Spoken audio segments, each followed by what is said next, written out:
underscored the dedication and the partnership of several agencies and stakeholders for the preservation of marine resources in southern Mindanao. The Philippine Coast Guard District Southern Mindanao held the Task Force Ingat Yamang Dagat event in Davao City. Henry Nicolas tells us more. The Philippine Coast Guard, particularly Coast Guard District Southeastern Mindanao or CGDSEM, has launched Task Force Ingat Yamang Dagat in Panacan, Davao City.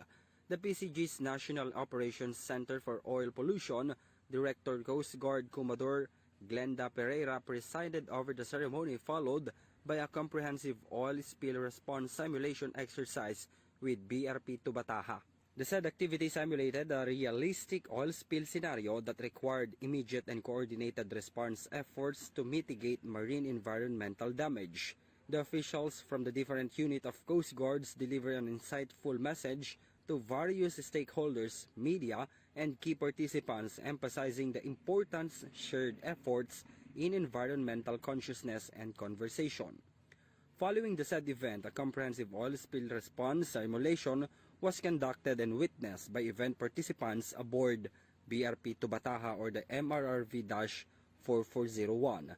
The successful event underscores the dedication and collaborations of various agencies and stakeholders in protecting and preserving marine resources in southeastern Mindanao.